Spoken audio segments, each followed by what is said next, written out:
Hello and welcome to a very special edition of our Market Townhall.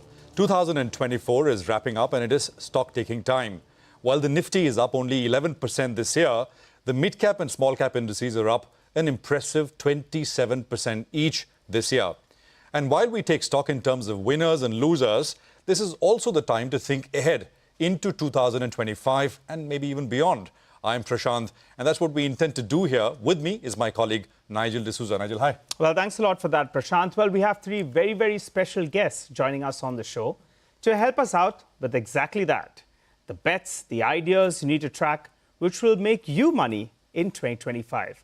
Let's welcome to the show. We have Niket Shah of Motilal Oswal, Taher Badshah of Invesco, and Rohit Shimpi of SBI Mutual Fund. Well, welcome, gentlemen. Thanks a lot for joining in. Thank you. Just wanted to also add that all the three gentlemen have managed what has turned out to be some of the best performing funds in 2024. So good on you all. Congratulations. And 2025, well, you'll have your work cut out. Well, it's a full-on starcast here. Indeed. And we intend to use it to your advantage. So, what we intend to do here is pretty simple. Keep it tight, simple. We'll go one round with all of them to understand their sort of mental makeup as we head into 2025. Just a top-down view about whether the market's going to be easy, adversarial, or not. And then, of course, we intend to dive straight into the ideas which, of course, are going to be important, and the themes where they want to put money behind and which you should pay attention to as well. I also want to mention we've got a full audience here, and some of the brightest minds from some of the top colleges here in Mumbai, and we intend to open the floor up for questions to the three market masters with us. So once again, welcome to the program. Thank you very much, all of you. Thank you. So as I said, Niket, let me start with you. Top down.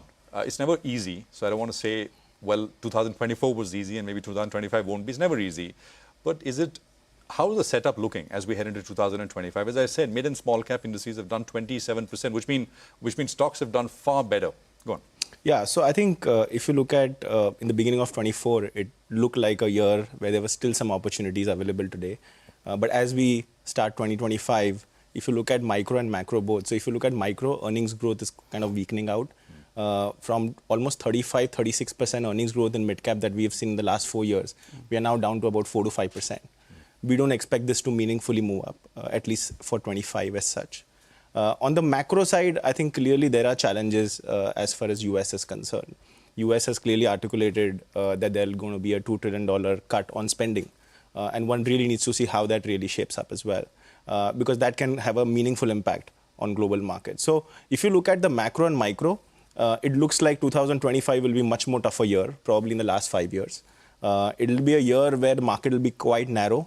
You need to really be very, very sharp in terms of your stock picking. You will not see a broader market that you have seen in 2020 to 2024. There'll be few stocks doing very well, few sectors doing very well. And hence, I think one really has to do a lot of cherry picking to really do very well in 2025. Okay, interesting. Well, Taher, what about you? What's on your wish list for 2025? Consumption clearly was a little bit slow towards the end of this year, that's 2024. Private spend as well was a little bit lower. So what's on your wish list for 2025? Yeah, pretty much what has not happened in 2024 is what we should expect to happen in 2025. And, there are a few things which probably did not pan out the way we would have expected. For example, interest rates, in India, despite the fact that we've had interest rate cuts in the US, we've not been able to follow through. It's been about 4 to 5 months since then. And it's been a very long pause in any case. So I think that is something which probably we will look forward to happening in the course of the next year. Hopefully at the start of the year when we get some data around inflation as well as food inflation in particular, maybe the outcome on the summer as well as the winter crops. I think that should probably indicate whether we are headed for a phase where we can open up the doors for interest rate cuts eventually to happen in India. So I think that's one that we would probably kind of anticipate. The other thing is that we've also seen that very distinct deviation between in the whole consumption segment, where we've seen the upper end of the consumption segment do exceedingly well, whereas value consumption actually has trailed. And I think that is something which probably deserves a catch-up. Once again, it'll be a function of what happens to interest rates, what happens to inflation, what happens to rural incomes.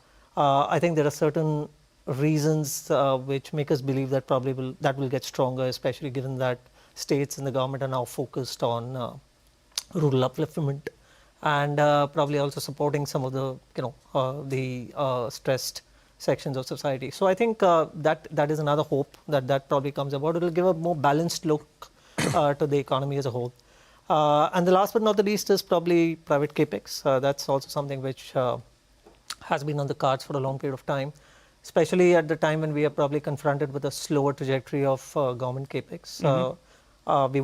We don't want it to slip significantly either, but private capex could probably come to the rescue. We've seen some initial signs. If you go by probably the a bottom-up assessment of the BSE 500, then the first half probably indicates that the capex for BSE 500 is actually up 15% year-on-year. And BSE 500 typically still comprises of a lot of the private sector companies, right? And within which, again, the government side is actually slowed. So actually what it implies is that the private part has actually grown even higher. This is for what period? This is the first half of FY25 compared to FY24. Okay. Okay. So I think... But tying all of this together, as Niket said, would you agree this is going to be a far challenging year? I mean, as things are, I mean, if something comes to the rescue, so be it. But as they are right now? So there are some of these things which are imponderables, and therefore we need to see as to how they manifest. I would like to think that the first few months of the year is going to be a bit of a weak start to calendar year 25. It'll also probably be a bit driven by global circumstances. So we have the US markets actually, or the developed markets in general, doing a little better than India. We have a earnings revision, upward revision trend out there in the US, whereas we have probably a downward revision trend, earnings revision trend out here in India. So I think that will play its role in the first few months of the year. Probably in the second half of the year, I would expect that some of the local factors play out. And by which time actually Trump assumes office, and some of the rubber hits the road with regard to some of the policies that will come about. So, I hope so too. And that probably brings about a rotation. So we'll come back to some of these points, and I think that's well explained. Rohit, come in. First thoughts. Sure. I mean, adversarial, not easy. So let's keep that aside. But what's your sense? So on markets, I think the way SBIMF in our equity strategy framework, we look really at three parameters, which is valuations, earnings, and sentiment, right? So when you start off with valuations, now clearly when you just look at the trailing PE ratios, even if you adjust for earnings cyclicality, those are at elevated levels, right? I think it's only when you adjust for the level of interest rates that those ratios are more in middle or median kind of territory. So that's okay as a starting point. It's not the best where you would want to be, but it's not too bad either, considering where interest rates are. So that gives you your asset allocation type perspective as well. When you look at valuation, when you look at earnings, actually, that has been a super bright spot in the last few years post-COVID, and we're currently actually going through some probably mid-upcycle pangs, to say the least, considering how the last couple of quarters have been for the overall market. And even excluding those one-off type stocks or one-off type sectors, we know them, the OMCs, the metal stocks, etc. Even considering that, taking that out, earnings have not been very great over last couple of quarters. We do think that is kind of pulled down by two factors. One is the monsoon issues, some of the election-related slowdown that we've seen. And we are actually hopeful that that comes back over the next few quarters. Typically, a capex upcycle or an earnings upcycle does not fizzle out as soon as we're probably seeing market experts predict at this point. So I think that's a little more durable theme that we're hopeful on. And the third one is sentiment, right? And you can't exactly predict markets, but you can tell the temperature of the room you're sitting in. And clearly for the last few years, last few quarters, markets have been kind of hot, right? If you look at retail investor sentiment or subscriptions in IPOs, etc., that gives us some sense. So sentiment is off peaks right now, considering the fall we did see in markets back in, if I just look at October, November, for example. But on balance, I think, with valuations being middling relative to interest rates, with earnings seeing some pause, maybe they pick up, over a few quarters, and sentiment still being a bit elevated, probably the market outlook over the next few, quarters, next few years is going to have to track how the earnings trajectory behaves. And there we're not as negative. We think that over a few quarters, over a few years, that will tend to pick up in line with the overall, capex cycle kind of coming back. I just want to ask one local and one global question. So, and maybe a yes or a no, but maybe not yes or no, maybe two lines, but quick ones. How critical is the government spending and interest rates, both to work for markets to do well in 2025? And from a market perspective, are we at that point that we need those to move in the right direction? More government spending and lower interest rates. Niket. So I think, yes, we do need that. Government spending was down almost 28% for the first half of the year. We expect that to pick up in the second half, but it's still going to be missing targets for the year. Okay. So definitely government spend would be quite important if you want to ensure that the animal spirits of the economy continues to remain alive. Sure. On interest rate, I don't think inflation is coming down anytime soon. You look at the amount of freebies that has been given in the election in different states. It's been about close to 2 lakh crores. A lot of people don't realize it's 2.5 times Manrega outflow, right? And that is ensuring that the inflation on the food side continues to remain fairly high. You look at the last number that RBI reported, about 9% food inflation. When you have a 9-10% food inflation, core inflation continues to remain quite sticky yet. I don't think we are going to see an interest. So rates will remain high, government spending must come Absolutely. back. Taher?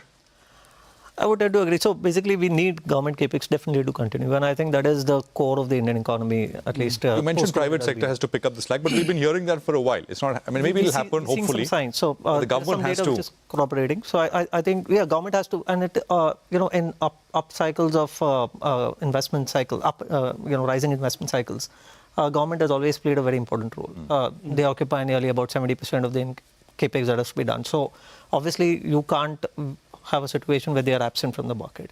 All I'm trying to say is that probably if you are seeing a little bit of slowdown on one side, if there is a pickup on the other, then we probably are balanced out. So that's what we're looking forward to. There are some telltale signs, there are some hard numbers which are actually visible. We also probably look at project awards, etc. Yeah. And when we meet many of these companies, so for example, all of us actually interact with a lot of corporates, and I would say 8 out of 10 companies in our interactions, anecdotally or even otherwise, and you can look at the fundraise, etc. Part of it is probably for debt repayment, I agree. But most of them are in a capex mode. I mean, whether they are doing brownfield, greenfield, acquisitions, etc. So all of them are indicating at a situation where they want to increase capacity, because for the last few years they've not done so. Last many years probably they've not done so. So you're satisfied with what you're seeing on ground as of now? So the trends are good. Trends are good. It should probably, interest rates is not something which we need to have. It's not a must have, but if we get that, then that's something which will add on. What about you, Rohit? Yeah. I think that actually, you are seeing capex happening in the private sector. It may not be to the extent that which we kind of say that it's taking up the entire slack from, some slowdown in the government space that's being seen. But there are interesting areas where it's happening. So whether that's power is well known, right? That's one where everyone's investing in renewables, etc. You're seeing a lot of ESG type capex happening on the sustainability side. And finally, the manufacturing opportunity of India. That's a big deal. I think we've started seeing some small strides out there. Maybe the export story out there within manufacturing can pick up with, let's say, the global economy, including, say, the US markets or the US economy improving over the next few quarters and years. And that, I think, that will take that will get the private sector involved really on the capex side. When it comes to rates, really, like the others said, we're not necessarily in the camp which is calling for sharp interest rate cuts, but probably some of the action you're seeing on liquidity. So the CRR cut, for instance, I think that is starting to help out. And we didn't talk about it earlier, but I think financials is the elephant in the room, right? Large cap banks have done really nothing over the last few years. Yeah. And I think that gives an interesting catalyst out there too. Absolutely. Just one round on global. Economists think Trump will do what he will do. India will not get hurt. It'll probably benefit. Agree? Disagree? So I think, Trump this time around has a much better planned cabinet, unlike his first term, right? He obviously has Mr. Musk along with him. So I would definitely agree that what is going to happen with, say, Mexico, Canada and China would definitely benefit India to a larger extent. And there are multiple themes. At the margin, benefit. And we'll talk about those themes in a bit, Taher. Longer term benefit, but I think in the short run, we will probably also be impacted. Rohit? Yeah, I think there's going to be a lot of noise, and you're not sure whether some of it is posturing to kind of ensure that you get a better deal out of each trading partner. Okay. But I think there are opportunities and there are some risks as well. So noisy 2025. So let's take a quick commercial break at this point, and then we'll come back and we'll dive into the real stuff, right? What are the themes to back? And that's what I think our viewers are going to be interested in as well. So let's take that break, get into that quick commercial break. We are right back with the three market masters, and of course, this very interesting chat.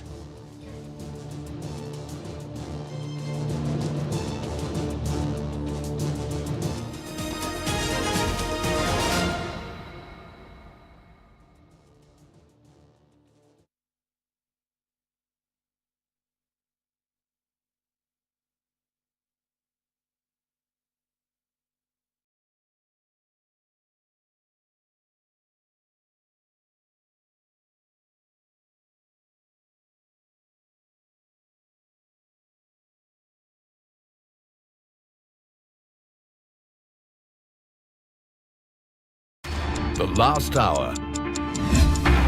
Anything can happen between the bells.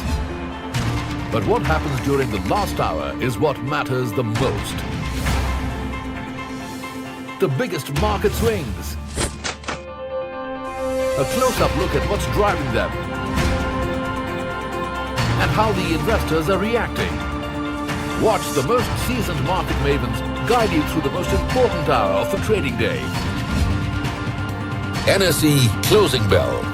At these times, only on CNBC-TV18 and CNBC-TV18.com.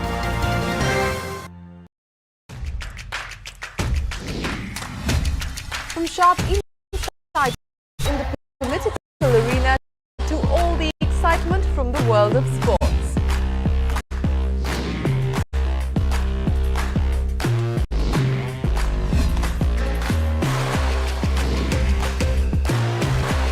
We are here at the CNBC-TV18 budget headquarters as we've done for the last 25 years. Celebrating 25 years of CNBC-TV18. GDP growth rate was lower than 5.4% in 2 quarters, quarter 4 of 21-22 and quarter 3 of 22-23.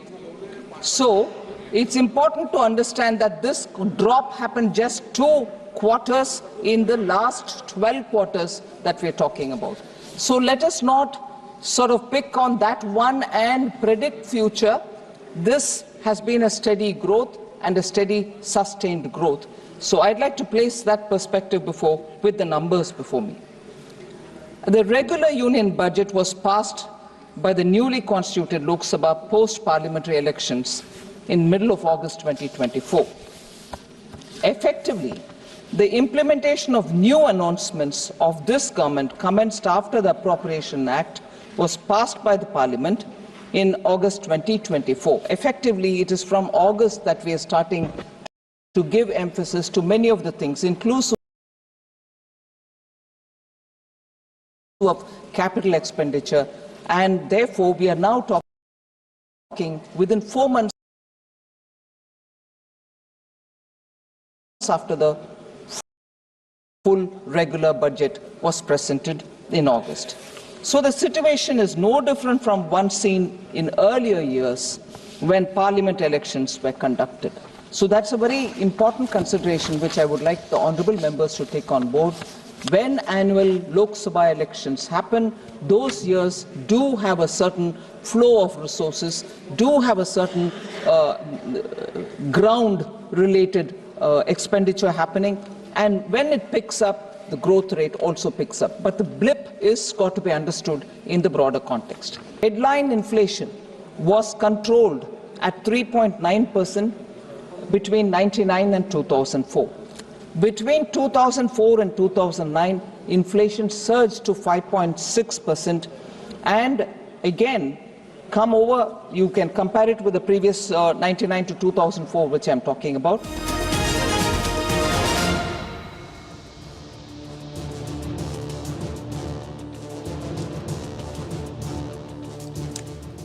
Welcome back. Well, we heard about what our fund managers expect for 2025, but let's zero it down a little bit more and let's get the top bets from there. Niket, you go first. Tell us what is that top bet for 2025? So I think we do believe manufacturing will really play an important role as we get into 2025. So if you just look at the broader numbers, US has about 5.5% of the world's population, contributes to 25% of world GDP. Okay. Europe has about 4.5% of world population, contributes to 18% of world GDP. China has 17% of world population, contributes to 17% of GDP. India has 17.5% of world population, contributes only 3% of world GDP. So that's what the opportunity. So there has to be a significant movement, from mean reversion, right? And how do you do that? The only way you do that is manufacturing, and within manufacturing you have to do more exports, right? That's how you get incremental GDP from 3% to 5 or 7% over a period of time. If you look at manufacturing theme per se, if you look at China and India, both of them started in 1970s at the same level. And China really took off from 2005 all the way to 2015 in a meaningful fashion. That's where globalization was being talked about. For India, this is probably the best time to happen because of anti-China sentiment that we are seeing right now. This is probably the best window to really accelerate on the manufacturing side.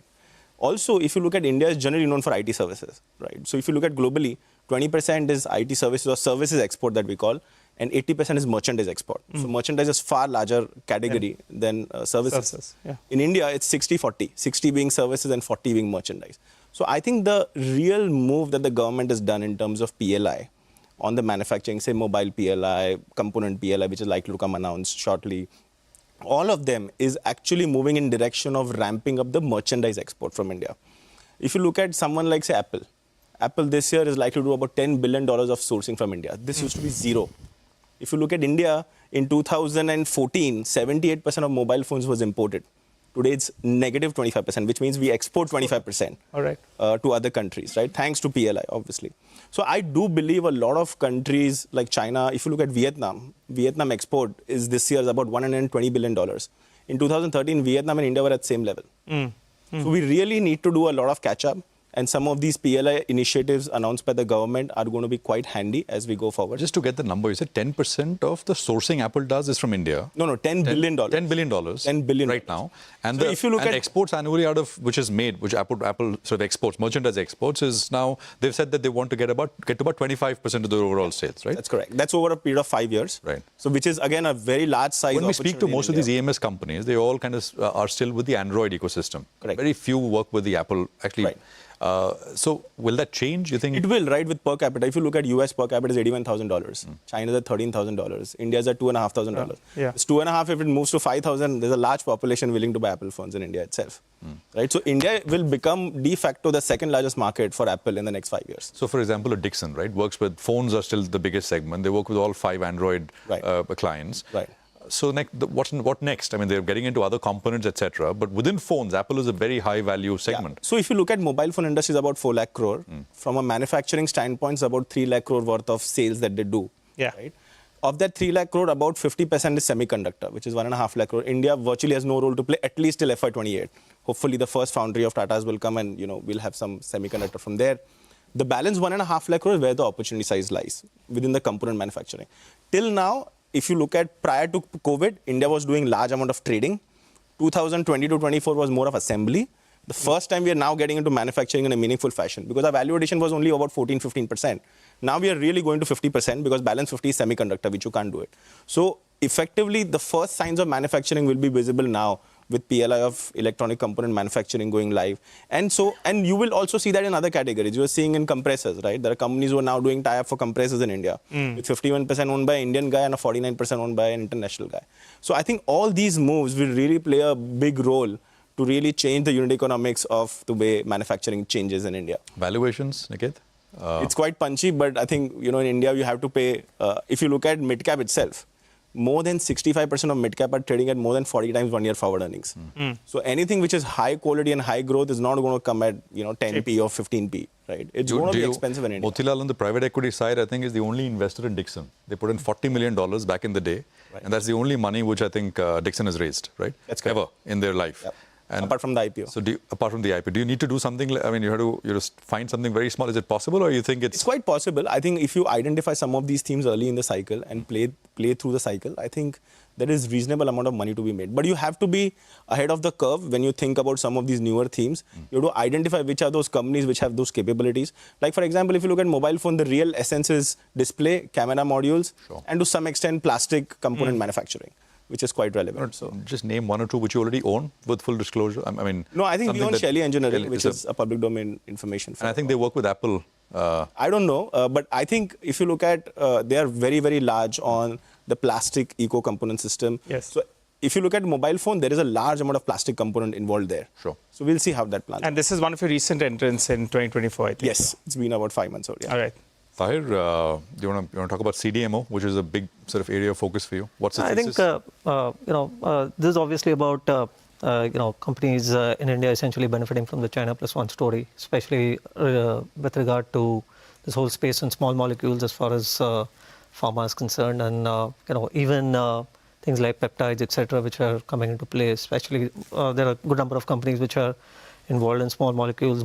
Many of them have actually even started on the peptide molecule space, especially with regard to GLP-1. So small batches right now, but can probably pick up over a period of time. So I think that's one space that we clearly like. The other one that we are probably very excited about is on the domestic context is the power utilities in the power segment, but more particularly within the power value chain, the transmission portion of the power economy. And that's because we, as we all know, are in the midst of this massive change where we're looking forward to having at least 50% of our installed capacity being in renewables.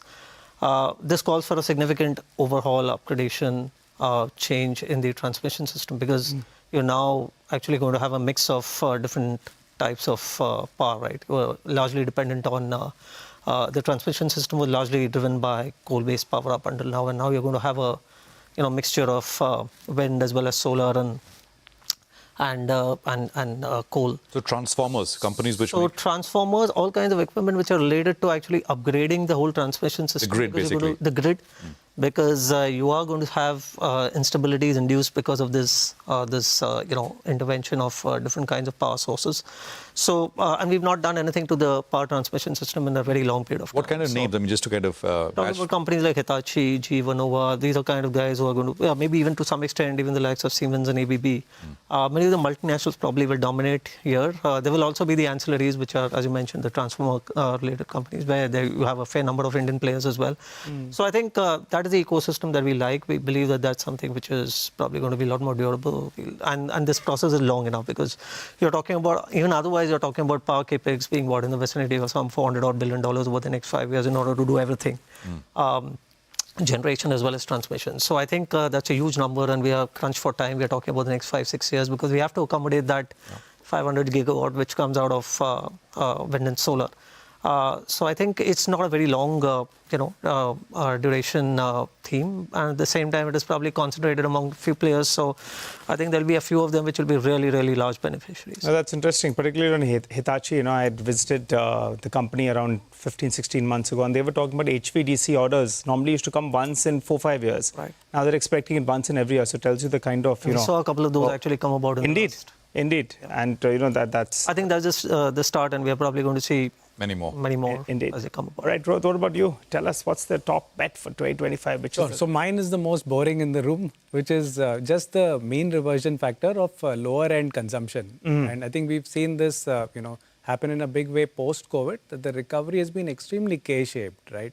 So you've seen the lower end, particularly, rural, has been impacted quite significantly. It's a good day to talk about lower end consumption. Vishal Megamart had the Vishal listing. Go on, please. Sorry. That's right. So, to that extent, we've also, if you go back, even something like two-wheelers, been doing badly from 2019 onwards, right? So it's even before COVID that space was probably struggling. Yeah. Now that it's been a while, there's been some change at the margin in terms of government policy, at least from the states coming out with some income transfers, etc. I think that is something which probably is driving a bit of growth out there, and just the fact that it's been poor for so many years, right? So just that, catch up, the sticker shock in terms of two-wheelers kind of, finally consumers are getting used to that. So I think that's one where there are probably... Specifically, any sectors there? I would say two-wheelers is an interesting one. Even within passenger vehicles, we've actually seen the small car segment has done nothing, right? It's all been SUVs, right? So potentially spaces like that, there's, more... tier 2 towns, value retail. I mean, you did speak about it. So you'll be playing more OEMs, or will it be auto ancillaries when you're talking about this theme of two-wheelers as well as... So the good part is that in any of these themes, right, they're big enough to play both. You can do OEMs, you can do ANCs, and that's the great part, where it's not always so obvious. You'll find even potentially industrial names which are levered to those segments, and it's kind of hidden out there. You've got to do a bit more work to pick them, but that's something which can work out, right? That's interesting. Mean reversion, lower end picking up, and premium maybe just sort of slacking off for a while. It's done very well. It's been a good sugar rush over the last couple of years. Right. So we've got 3 ideas, but we've got more to go. 3 more, 4 more, 5 more. We'll do all of that. Let's take another quick commercial break here. Stay tuned. We are in conversation with the 3 market masters here. Themes for 2025 and ideas to bet on. Stay with us.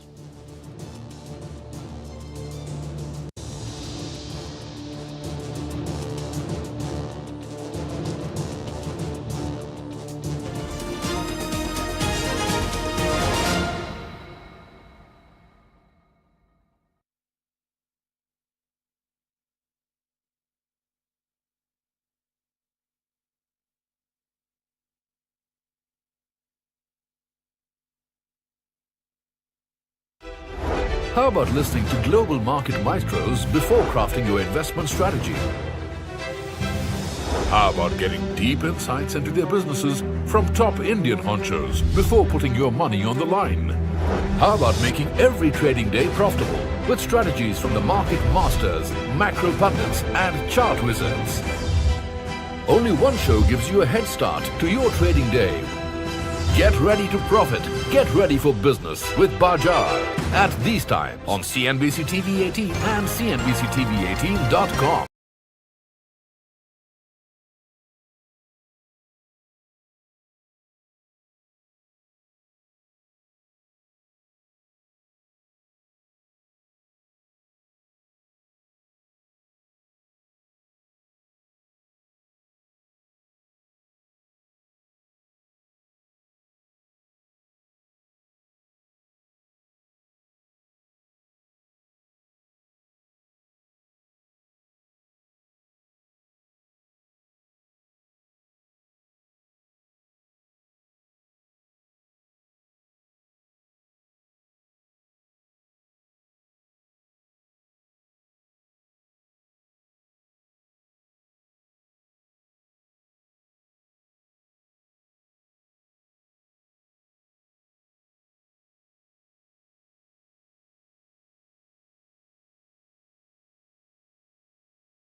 From sharp insights in the political arena to all the excitement from the world of sports.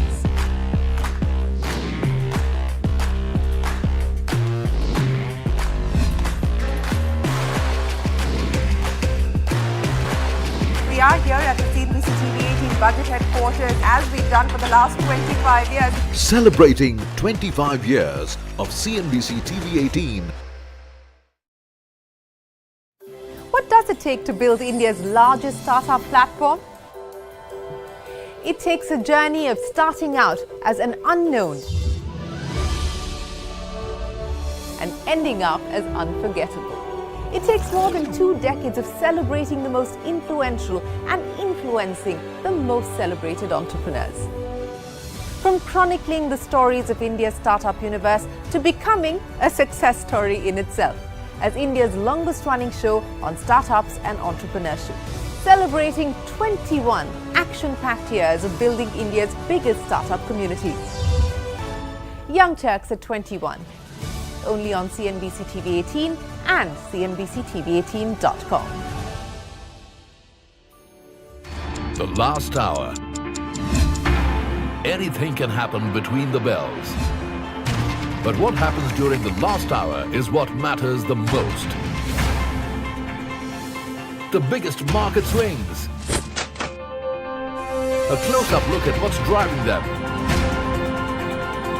And how the investors are reacting. Watch the most seasoned market mavens guide you through the most important hour of the trading day. NSE Closing Bell. At these times, only on CNBC-TV18 and CNBC-TV18.com.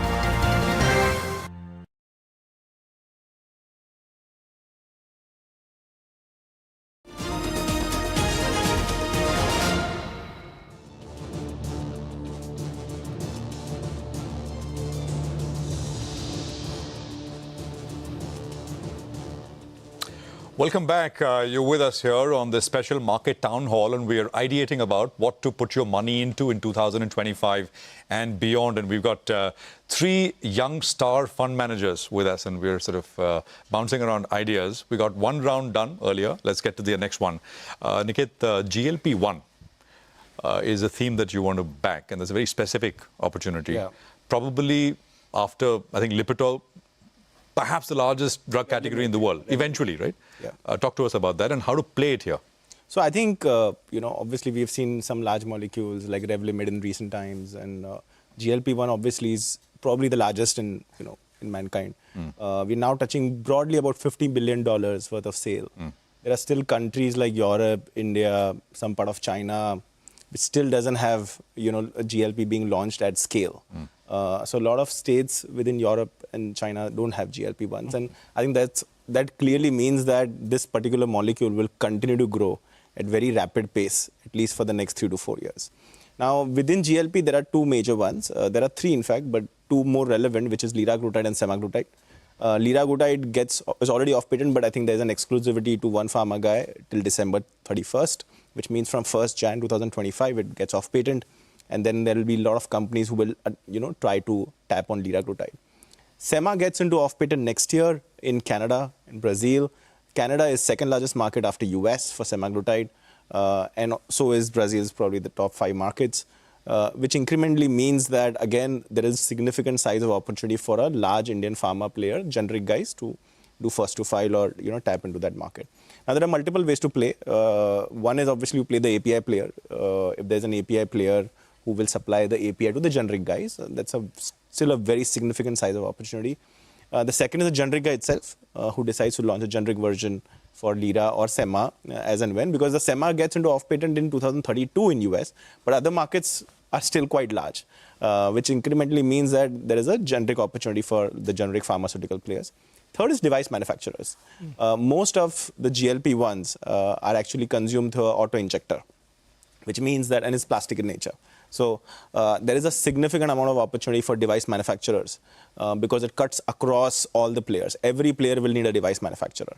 And there are a few Indian guys who have the capability to do. So I think these are the three ways you can really play this theme. And you did mention Shelly does. Yes. Shelly's into that space, which you already have already backed, right? Right. And between API and sort of actual generic companies, is it a big if, or you think? I would really go with the device manufacturer because it's quite critical and it cuts. Whoever makes it, the devices to be there. Because everyone has to go to the device manufacturer effectively. Okay. You, Taher, briefly mentioned CDMO, and I think I also heard GLP-1 earlier before you started talking about power transmission. Anything you want to add to what Niket said?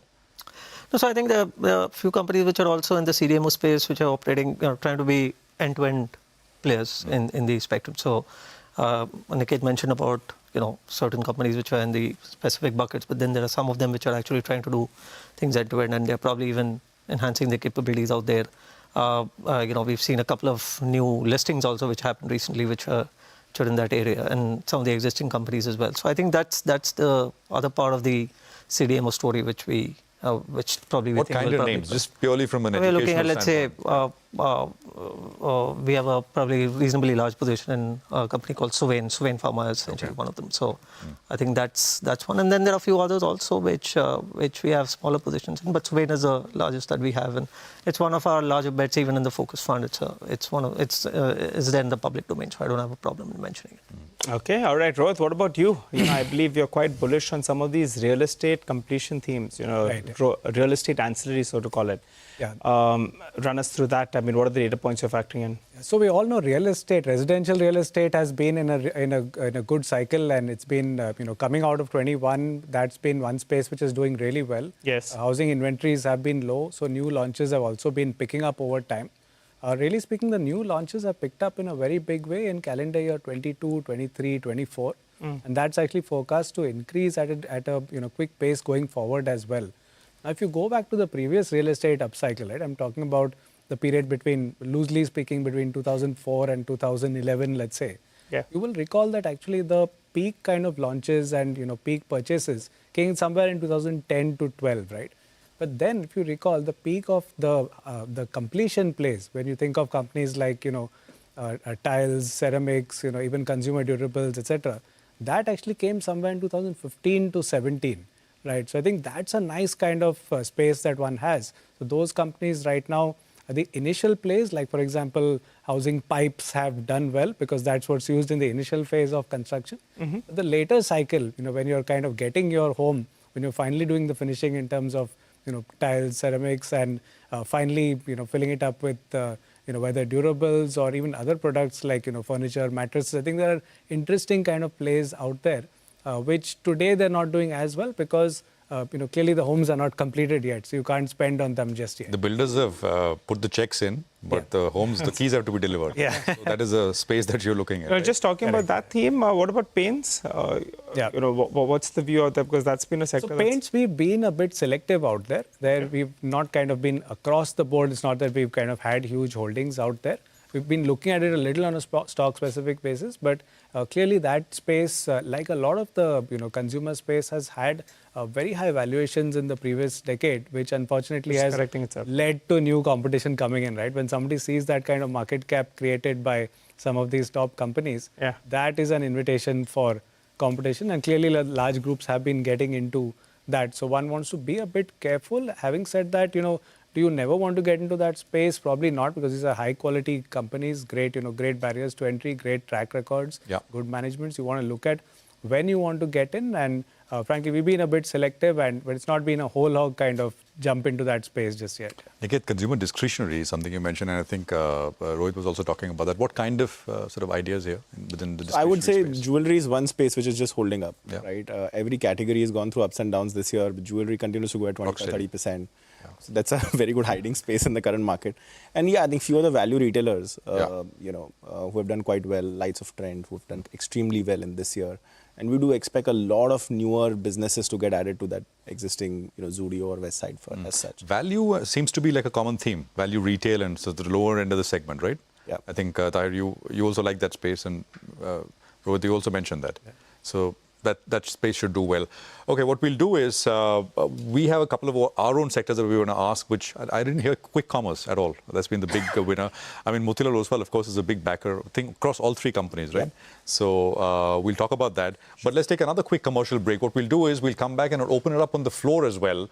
So, the audience, the live audience which is here, will have an opportunity to take questions to all three guests here. So stay with us. We're right back.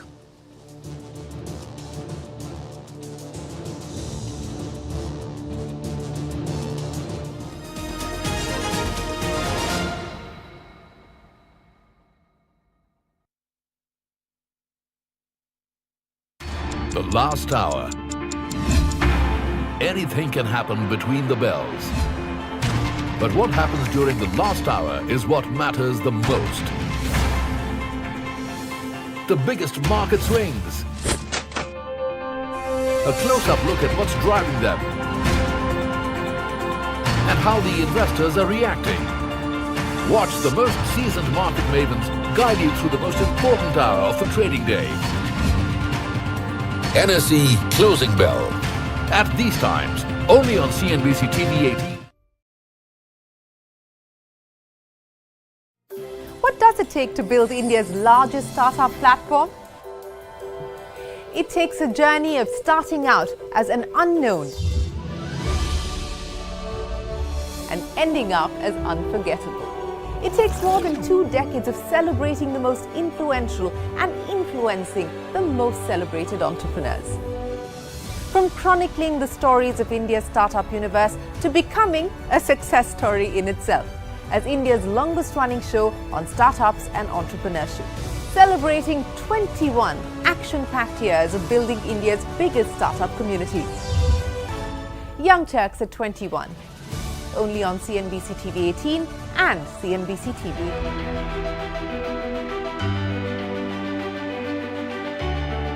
The Indian markets have not just grown, they've broken several records in the last 25 years. India's contribution to incremental global GDP was as low as 0.2% 25 years ago.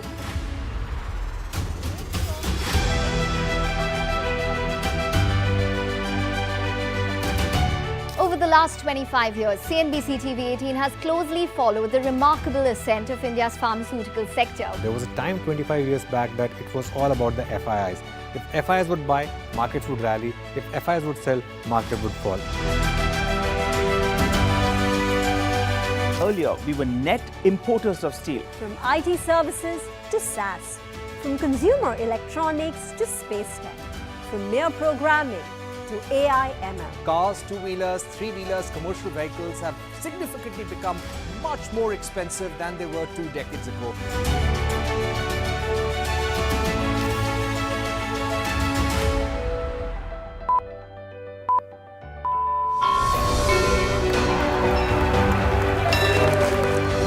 Discounting is high there, but their focus is squarely on the 125cc segment. Now it is contributing 16% of incremental global GDP. Now we are looking at exporting the steel that's made here in India. Welcome to the first ever India Business Leader Awards.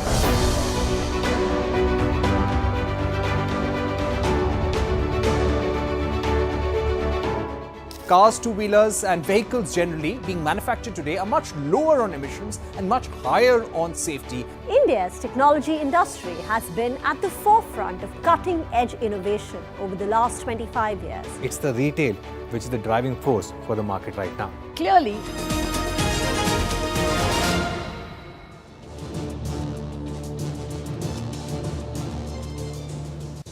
Welcome back. Well, we got all the top themes that we are looking at in 2025. But as promised, we're going to open up the discussion to the audience as well. They have got some queries, and my colleague Yash is in there. He's going to be pulling up a couple of them. Yash, over to you. Well, thank you, Nigel. Thank you, Prashant. And of course, the Market Starcast for that quality discussion. And to make it more interesting, we've got very curious finance minds from colleges across the city. Let's open the floor to those questions. Sir, if you could start, of course, introduce yourself and then go ahead with the question. Okay, so good evening all. I'm assistant professor in Narsimunji College, myself Gopal Welcome. Okay, my question is that now the young people from India, they are investing a lot in equity market, but at the same time it is creating issue for the deposits in the bank. So how do you see this issue, okay, specifically for the banking sector and investment in banking sector both? So that is my question. I'll take that. So actually there's a bit of a myth that the money which goes to equity markets moves out of the banking system. It doesn't move out of the banking system. Okay. Simple example, if I buy a share, you sell it, if you get capital because of you sold the share, that money goes to your bank account. And it debits from my account, goes to your account. So whenever equity market tends to blossom, that doesn't mean that deposits are going to get impacted because the money only remains in the banking system, right? Money doesn't move. The only time the money moves out of the banking system in case if the FIS sells out and moves out, that's the only time. Otherwise, yeah, the color might change. Instead of CA, SA or term deposit, that can change. But largely the money doesn't move out of the banking system. And what is... And also just to add that, what actually drives deposit creation is actually credit creation. So if you're going to have a weak credit cycle, then that's also going to be an additional headache as far as deposit creation is going to be concerned. Because once you start developing credit, then it actually starts accumulating as deposits in the system in one account or the other. So I think partly, yes, you're right that maybe some transfers do happen from one account to another. But by and large, I think to ensure that if you have a good deposit growth, you need to probably ensure that the credit cycle is maintained. We've seen a little bit of slippage as far as the credit cycle in India is concerned. And but we've also at the same time starting to see that now deposit growth and credit growth are actually moving in tandem. Yep. Yes. Earlier, they were deposit growth was significantly lagging credit growth. So I think that's a good sign in a way. And hopefully it will probably start to develop a little more strongly in the course of 2025. And I would just add actually that regulation has been quite proactive in that sense, seeing some of the issues that the US banking system, for example, saw in early 2023 with deposits leaving some of these online banks, right? I think so RBI had been quite, specific with banks in terms of asking them to look at loan to deposit ratios because that's certainly important from a overall financial stability perspective. Okay, let's take a few more questions. Yash? Yes, we'll take another question from the front row itself. Ma'am, you had a question. Please go ahead. Hi, I'm Nabanita. I am analyst working at Anurati Wealth. My question is, this has been the year of value. And do we expect a mean reversion? Do we expect growth to come in play in the coming year?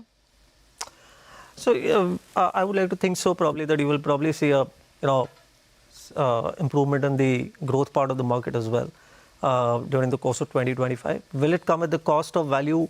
I'm not too sure because you are probably going to see. So there are some parts of the industrial economy, and we talked a little bit about that in the last in the last hour. Those are also looking reasonably strong. And if we probably were to see the combination of government capex and private capex continuing, I think value will also find support. But along the way, I think the one important trigger, which once again I go back, probably will drive value to make a comeback is probably the direction of interest rates.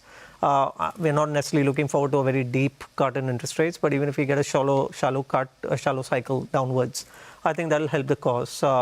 Rohit talked about, the recovery as far as the consumption space is concerned, especially as far as value consumption is concerned. I think many of those companies are actually growth oriented. So if they make a comeback, probably the growth portion of the market starts looking better. Right. So there is that anticipation that some part of it should unfold in 2025. Yash? You want to probably add something? Can I just add? Yeah. Yes, please. So on this value versus quality versus growth debate, right? So we at SBI Mutual Fund run a quant model, right, which runs different factor indices. And when any of those hits an extreme, either on the upside or the downside, that's when we go back and rebalance. So earlier this year, somewhere around April, our model was actually showing that quality had hit the bottom in terms of our lower band threshold. So that's when what we do is we rebalance all the factors that we're looking at, quality, growth, value, momentum. We rebalance them all to an equal 25%. And that actually happened earlier this year. So, to that extent, we are kind of, while we don't try to predict which style is going to do the best, whether it's going to be quality, growth or whatever, but we do think that, it's a good time to have rebalanced, away from value to an equal right now. Okay, we have another question from the gentleman at the back. If you could just introduce. So hi, my name is Sami and I'm a student at this moment. So I have a question regarding the US markets, to be specific. So after the US Donald Trump's victory, it has been a euphoric moment for the markets, and specifically if we look at the FANG and the Nasdaq, it has given a phenomenal return. So and even after the news of the SoftBank putting in around more $100 billion, it is about to give more returns. So do you see any near-time corrections, and has the decoupling effect really happened with the Indian markets, because we do not see the such run-up in the IT sector here even after the bolstering of the dollar? Okay. Yeah, so I think if you look at tech itself, I think the reason why tech did very well the day Donald Trump was announced the winner, the next day in Indian markets, the largest gainer was a tech, because I think he's already articulated the tax cut that he plans to do. Whenever there's a tax cut in US enterprises, there's significant amount of free cash flow which is left in their hand, which typically tends to go towards IT services spend. For US companies, IT services spend is like a capex. For Indian, it's like OPEX. We don't spend like billions of dollars on IT services. But these guys, because they have global operations, they do spend billions of dollars on IT. And hence, I think with tax cuts happening, tech should do quite well in US for next year. And it can be the sector for the year. Okay. Maybe take one more, Yash? I mean, if you can. Just a very short one, please. If anyone who has a question can raise their hands, please. Good evening, everyone. I am Dilsha Chodasama and I'm preparing for my CFA level 1. So my question to Niket sir is about the QGLP approach, and how does it ensure that the investment process remains consistent and the returns are on par with the benchmark even during the high periods of market volatility? Yeah, so I think QGLP simply stands for quality, which is not only quality of earnings, but quality of management, right? And there are a lot of filters on it. One is return ratios, capital allocation that the company does, cash flow analysis of that businesses. So quality of business and quality of management is quite important. G stands for growth. Fundamentally, we like to buy businesses with at least 25% plus growth. And hence, we fundamentally believe that whatever is the earnings growth, assuming multiple remaining the same, should be the return of the stock price over the next 1 year. So if a business is growing at 25%, stock price should give you a 25% return, assuming P multiples remaining same. L stands for longevity of the growth, which essentially means that you buy businesses which are a little more structural in nature, say food delivery business or multiple other businesses. So we don't like to buy businesses which are cyclical in nature, like the metal business. It's quite difficult to predict next year what steel price is going to be, right? So L stands for longevity of that growth, and P stands for price, which is buying them at the right valuation, which in current environment is quite difficult. And that's where the magic happens, right? Yeah, that's where all of them. So you have to buy it early. Yeah. You have to predict earnings early. And if your prediction of earnings is sharper, then you get stocks at a lower multiple. Well, that gets us to a nice close on this very, very wonderful discussion. Niket, Taher and Rohit, great to have all of you here. I want to thank the audience as well for being a wonderful listener and asking all those intelligent questions. Yash, thank you very much wherever you are. That's it on this Market Town Hall special from all of us here. Goodbye. Thank you very much. Happy holidays, and we'll see you in the new year.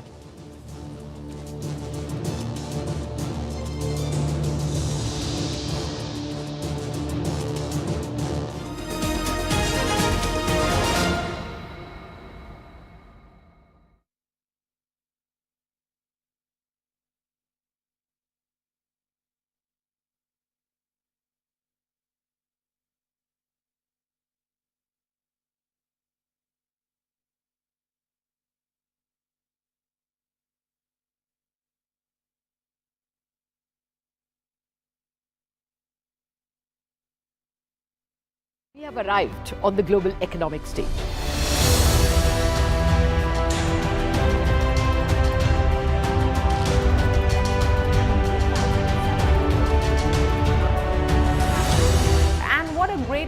celebrate our own 25th year, with new milestones being achieved on the Lal Street. 21 years of the Nifty from 1,000 to 10,000 today. Sensex and Nifty hit a record high. The Nifty rallying to a record high. We invite you to join us as we persist in leading coverage of the pharmaceutical and healthcare domain, documenting India's expanding expertise in medicines.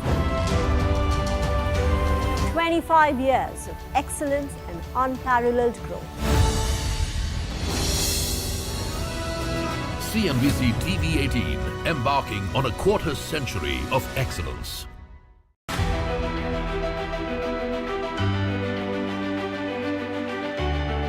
The Indian markets have not just grown, they've broken several records in the last 25 years. India's contribution to incremental global GDP was as low as 0.2% 25 years ago.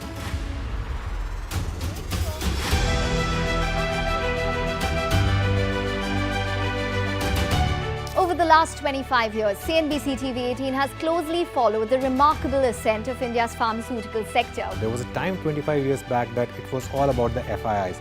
If FIIs would buy, markets would rally. If FIIs would sell, market would fall. Earlier, we were net importers of steel. From IT services to SaaS, from consumer electronics to space tech, from mere programming to AI ML. Cars, two-wheelers, three-wheelers, commercial vehicles have significantly become much more expensive than they were 2 decades ago.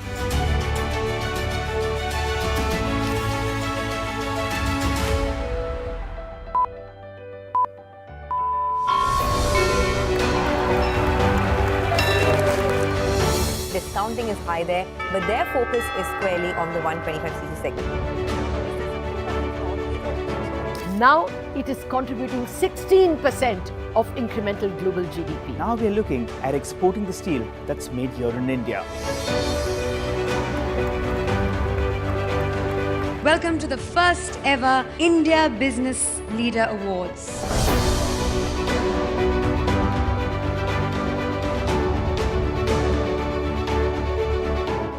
Cars, two-wheelers and vehicles generally being manufactured today are much lower on emissions and much higher on safety. India's technology industry has been at the forefront of cutting-edge innovation over the last 25 years. It's the retail which is the driving force for the market right now. Clearly, we have arrived on the global economic stage.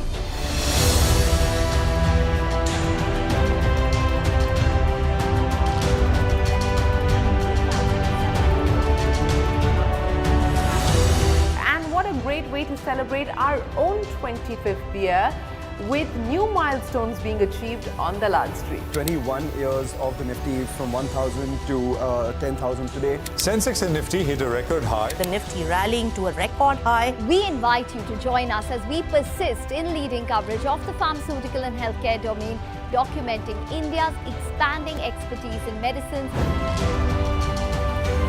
25 years of excellence and unparalleled growth.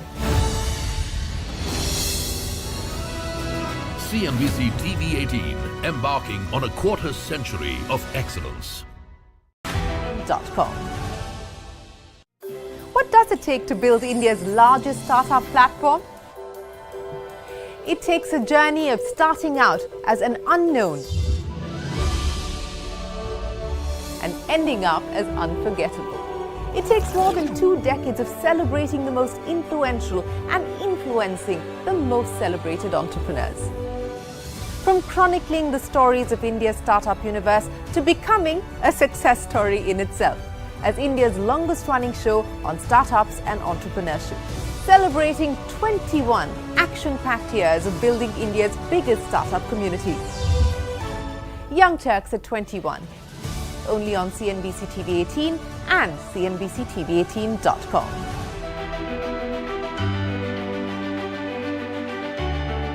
The Indian markets have not just grown, they've broken several records in the last 25 years. India's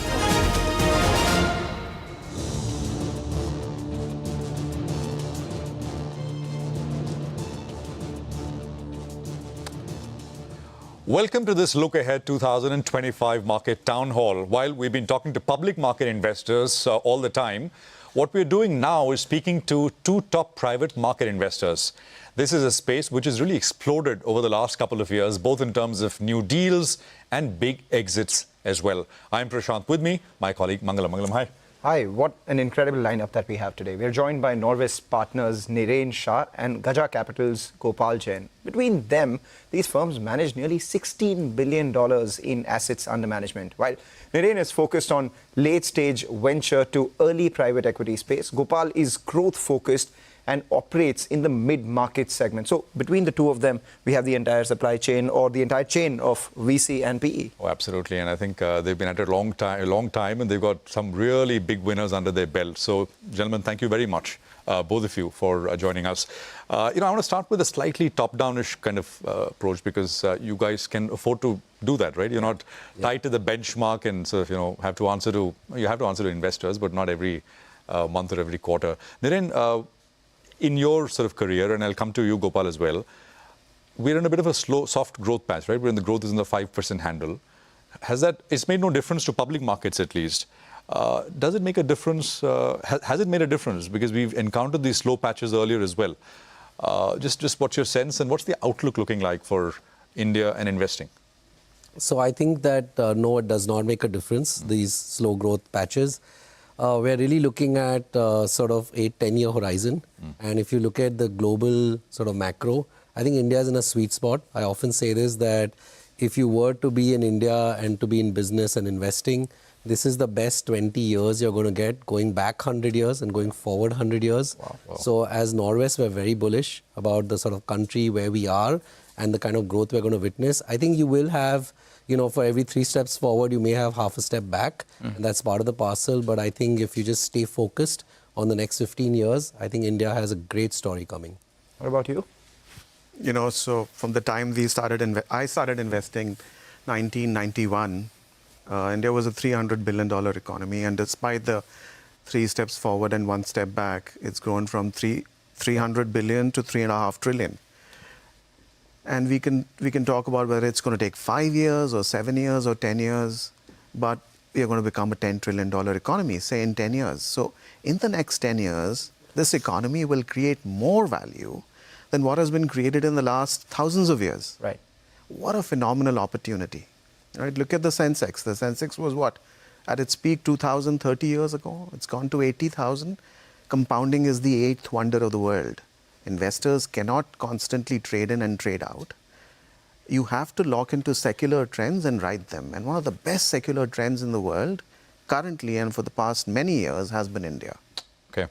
Niren, let's dive. I think our audience, we've got a great audience set of students here from across colleges in Mumbai. Hi, guys. And of course, our audience who's watching us on TV also wants to know themes, right? Which, as they say, fish where the fish are. So we're going to ask you where the fish are. Niren, quick commerce is what I want to start with, and I think you should have expected that question.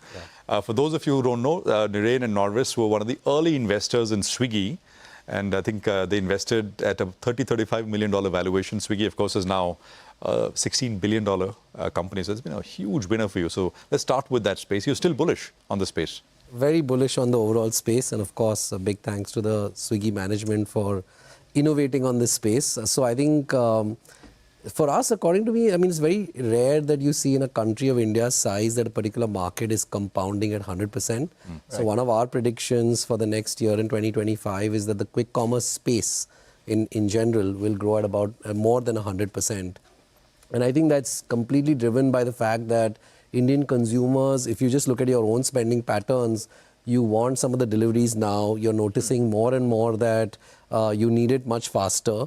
And it is taking a little bit of share away from e-commerce. So to that extent, we think that will be one of the top themes of something growing at 100% plus in the next year. I think the joined at the hip question is, are valuations too expensive? I think Mangalam does that in terms of FMCG valuation, consumer valuations all the time. Just your thoughts. So I think that when something is growing at 100% and looks like it might compound at 100% for a few years, I don't think pay up. The valuations are actually quite cheap then. So valuations is one part. The other part is that while this is a big growth opportunity, there are a lot of people who are entering this space as well. I just want to understand, 3-4 years down the line, what does the industry look like? Do you have 2 large players and some strong regional players, or what happens to quick commerce is the same thing that happened to food delivery, where only 2 people remain? How does it work? So we've gone through this many times over, yes. especially in network effect businesses like, e-com, quick com, some of these things. I think that the big will get bigger. Okay. And I think that multiple people will try. But at the end of the day, I think once you've got a certain size and moat, I think it's hard to disrupt that. The reason why I ask you that is because you're invested in Swiggy, in the quick commerce scheme of things, they may not necessarily be the biggest, right? So you have Blinkit, you have Zepto, which is raising a fair amount of funds, etc. So in light of that, how do you look at maybe something like a Swiggy? So, I mean, look, honestly, I would say Swiggy offers both food delivery and Instamart on the platform. So if you look at one platform, they are the largest. And in some ways, if you look at the sort of growth, etc., you see the last few quarters, I think that's growing really well. So I think that, the market is just growing at a very large pace. So my 2 cents is going to be eventually more about, 3-4 years later, what is the size of the profit pool, right? And who's going to be able to capture that? By the way, when you invested, did you think we'd want things in 10 minutes? I mean, actually, that came much later. Right? Much later. The 10 minutes. It was not the business model. Well, when we invested, we thought that, we were like hoping and praying that this would become like $1 billion company. That was like our outcome. And that was our best case. Wow. And of course, the rest is history. Gopal, you want to add to that? Or should we talk about what you like? And what you like is enterprise software, businesses using software across enterprise functions. And when we first spoke about it and you told me that, I said, well, most companies use software, right? Who doesn't use software? And you think that's a mega trend. Just explain that. Yeah, businesses in India are increasingly using software for enterprise functions. In fact, businesses in India are behind consumers when it comes to using software. You'll see some very large companies still running their payroll on Excel. So, you must have heard software is going to eat the world. Yeah. Well, software is starting to eat the business world in India. Got it. New age companies, in fact, lead software adoption to run their enterprise functions. But older companies are catching up. So as B2B consumption of software rises, and as SaaS is just a model for software consumption, you're going to see homegrown product companies. Got it. That provide enterprise software to large businesses, mid-sized businesses. The trend's going to become more and more powerful. So we believe in backing homegrown product companies get their first $10 million of revenue in India. And some of them have a real shot at becoming large, valuable. We've seen this over and over again. I remember when we were investing in IT services 25 years ago, very few people believed that the world's largest IT services companies would be Indian. Right. Today they are, right? So over the next 10 years, you will see some very successful software product companies from India. So in that itself, on a global stage. For our viewers, I think what you're talking about, to give a name, because something like a... for example. Or maybe in the listed space, Zaggle? Something similar? Something similar, okay. Right? Which is... recently, there was a SaaS company called Unicommerce that went public. These are companies that are small today. I can't comment on their individual prospects, but these are examples of product companies now starting to go. So far, IT services in India has been services. It will remain services, but the product story will also get added. So in that itself, if you could tell us, what are the specific white spaces in the products as well, where these companies have a real shot? I mean, what is the biggest opportunity here? See, the big enterprise class software companies exist, but they're often not suited for the Indian context. Got it. Right? Because where affordability is an issue, there's a higher need for customization, there is a lower tolerance for implementation time. So take the simplest of functions: finance, accounting, payroll, HR, CRM. These are some spaces that are seeing rapid adoption of software by businesses in India. Yeah. Can I add to that? Please. So I think I would totally agree on the same theme. I think we have 3 very interesting companies. One is the largest player in the B2B commerce space. It's called Off Business. It does about 800 crores of EBITDA. In the next 2-3 years, at some point of time, it will list on the market. Again, growing very rapidly. So I think a lot of new age companies in this sort of software space, in the whole B2B space, right, they are actually going to do really well. I think B2C, we're already seeing that sort of surge. Now you're going to see that in B2B. We have another very interesting company called Amagi. So Amagi basically has taken broadcast from, just very simply put, from the boxes to the cloud. It's one of the largest companies globally in the sort of SaaS space. And from India, it's doing about $120 million of ARR. We came in quite early. Again, it's become a very large company. And if you look at someone like an Amagi, it's a market leader globally. So I think 80-90% of the business is international. All the top, 500 media companies are all streaming on Amagi now. We're very proud that it's from India to the world. So I mean, this is again a very deep tech company because you're streaming sort of millions and millions of streams every moment. You can't go down. And third one is another one we have in the construction SaaS space called Expedion. It's an earlier company, but believe it or not, they're getting $1 million orders in the UK and Saudi and, to just run construction platforms. Large construction companies are running their entire sort of business, accounting, finance, and everything else on something like that. So I think this is a big theme. I think India's time has come, and basically products going outside will be really, really important, not just in India, but also overseas. And the India for the world is a big theme, even in the D2C space, where a lot of the other companies that are coming out with world-class products now looking to sell in the global time as well. Speaking about themes itself, just a very simple question. Themes, identifying them, how do you do that? That's point number one. And secondly, a lot of your companies are now listing as well.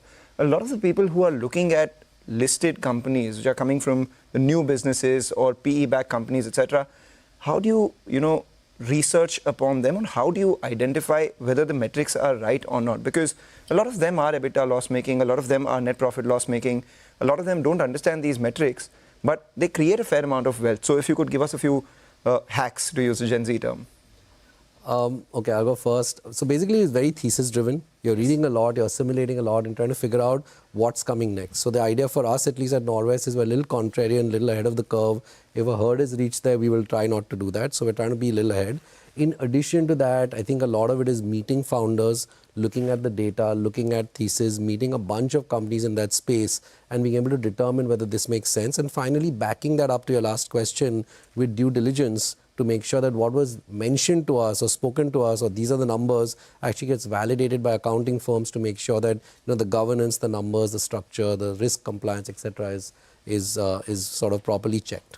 That's when you guys are speaking to them. But when one is reading the red herring prospectus, they don't have the access to the management the way you guys have, right? But coming back to your earlier question, we use a framework called EIBC. I think there are many students here, economy, industry, business, company. If to start with a trend, a consumption trend. For example, you could say, well, Indian households are starting to improve their kitchens. That's an economic trend. And then you can drill down further to say, how are these kitchens being improved? There are 300 million households, 350 million households. Let's say 150 million of them are starting to improve their kitchens. Simple trend. And you can drill this down using the EIBC framework to come down to businesses, and within businesses, companies. And how do you go about them? Research and relationships, right? So you got to do your research. You can't just rely on secondary research, so you have to do your primary research and relationships. So research and relationships combined with EIBC can help you come up with companies. Valuations, what's the hack? Well, the best hack over the long term is to stick to fundamentals, right?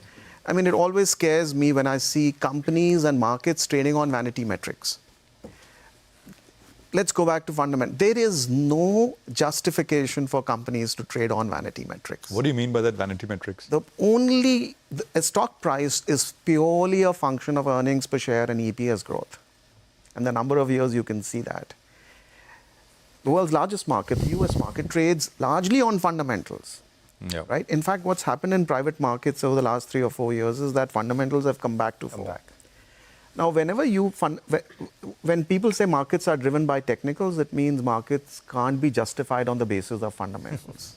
Absolutely. Right? So your vanity metrics come in, your revenues come in, right? When people fail to make a distinction between are these operating profits or treasury profits. And remember what the great Buffett said, the tide does run out, and then it ran out in September 21 when technology companies lost so much of their valuation. And which companies lost their valuations? The companies that were trading on vanity metrics. So the way you should do this is look at your portfolio. You may decide to allocate some of your capital to companies trading on vanity metrics because they have phenomenal potential. And at some point of time, they'll develop the right fundamentals. But you have to carefully control that number. You have to carefully monitor that number, because riding vanity metrics is like riding a tiger. Absolutely. And time does run out on those, right? I mean, eventually. That's a solid advice from both of you. Let's get back to themes. By the way, the three companies you mentioned, all listing soon? All coming to the market soon? Yeah, all will come to the market in the next 2 years, in 2.5 years. You have 7 of them likely in the next 2 to 3 years, right? Yeah, we have actually about, I think if we were predicting, I would say about 10 companies should be filing to go public in the next 2 to 2.5 years. What would they be, if you may? There are a bunch of them. So there's a company called, SK, which is already filed. It's the largest unlisted sort of CV, and it's a financial services company, very strong sort of management.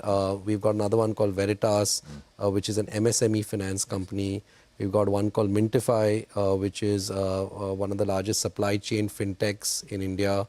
I mentioned off business, so I won't repeat that.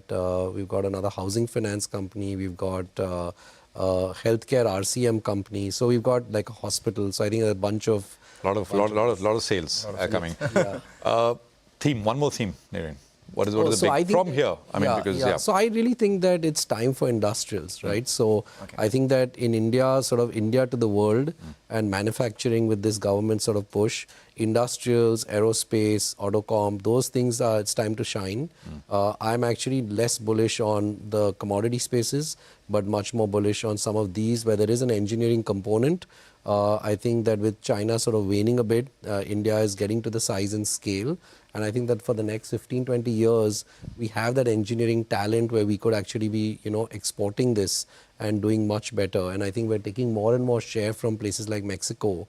So we are continuing to look at, autocom, aerospace, those kind of deals and those kind of sort of investments right now, which we think is sort of going to be the next big thing coming out of India. Anything that you own in your portfolio? Right now, no. We're actually looking at a couple of companies, so hopefully we'll have something to show for that in the next few quarters. But definitely a theme which we think can be very large. I mean, in the public markets, huge amount of interest in some of these spaces. Gopal, you did talk about that kitchen theme, improving spending on kitchen. That is emergence of you could take a step back and say the economy level trend is the emergence of discretionary spending. Yes. And, youngsters have seen discretionary spending and Niren's a few years younger than I am, but I've seen India when there was largely non-discretionary spending. And at $2,000 per capita, that's the point. Inflection is a much misused word, but let's use that word. $2,000 per capita is the point of inflection where a disproportionate amount of spending goes towards discretionary items, right? You have a kitchen, you want to make it better. Make it better is discretionary spending, right? You can go to an Indian university or you can go abroad. That's discretionary spending. Well, there are government schools that don't charge any fee, but you choose to go send your ward to a private fee-charging school. That's discretionary spending. So we are seeing now discretionary spending, and as India goes from 3 trillion to 10 trillion, there's going to be a disproportionate amount of discretionary spending, and this discretionary spending will create a tremendous amount of value. Which breed of companies? Narrow it down a little bit, Gopal. So we can talk about education, for example, financialization. These are two direct manifestations of discretionary spending. Take education. We've invested in a business which is an online marketplace for accommodation, student accommodation. Okay. So India now, along with China, sends a very large number of students abroad. This is a typical trend that you see as developing countries grow. They realize that they don't have enough higher education capacity, not enough IITs enough. So on the back of that, there's a business that's created that actually caters to over 50 countries, students from 50 countries, and offers housing. It's a virtual business out of Pune. And that's an example of a business, 100% dollar revenue business, that's being built on the back of discretionary spending.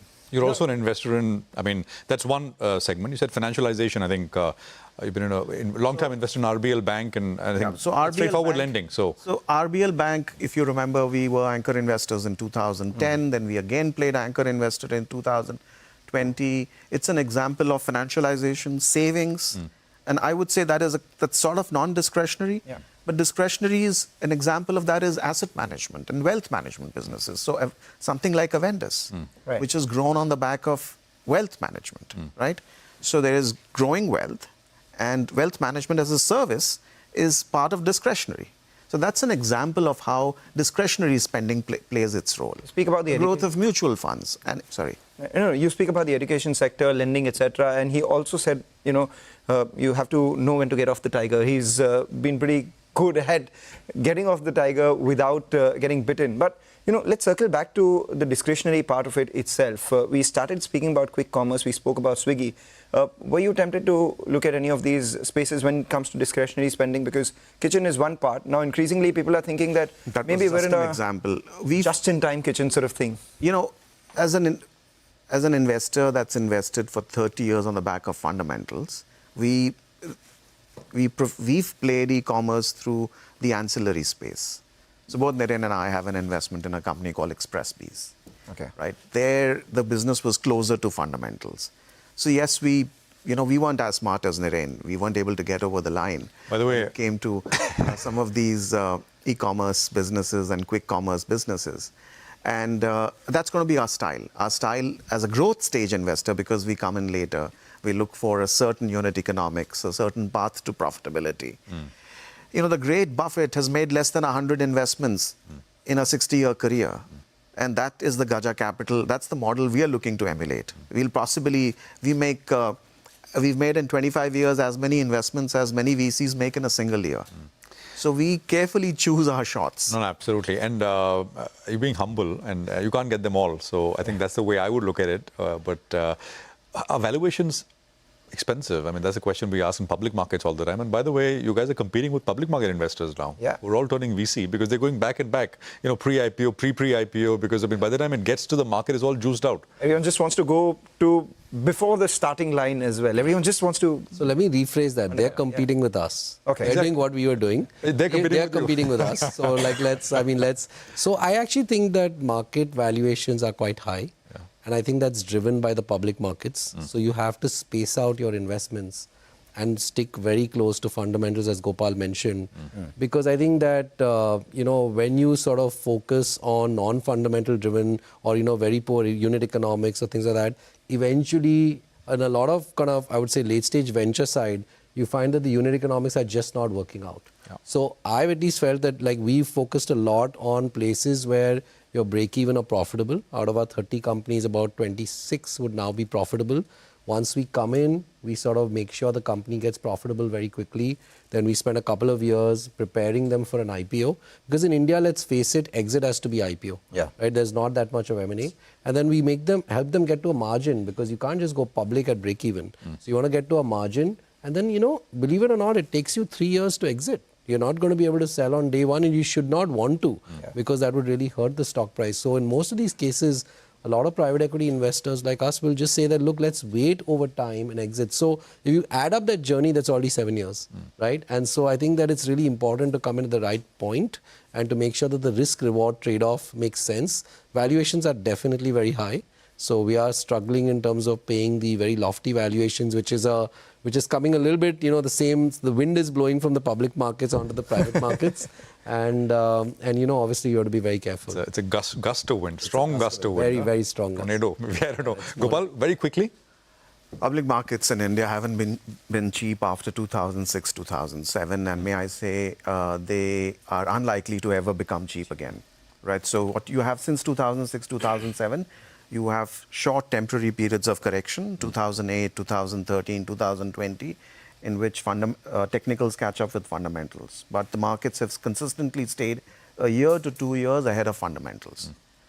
Currently, markets are looking a little more expensive than they did because the trajectory of earnings has shifted. We were all expecting sort of an 18% trajectory to earnings, and currently it's looking like 14, 15%. Hopefully this gets ironed out.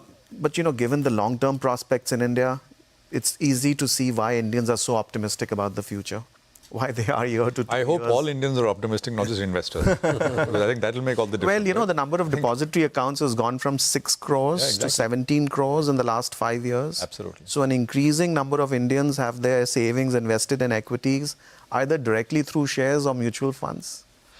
Gopal and Niren, thank you very much for coming in. We'll close the conversation here, but very interesting insights. And I hope for our audience here in the studios, and of course those who are watching, light bulbs and neurons all connect, and they're able to figure out ideas. And you've laid out the big themes, and you've got to look within those themes to find bets. And as they say in PE, this is the first conversation. This is a promise of many more conversations, a lot deeper conversations that we have on our channel.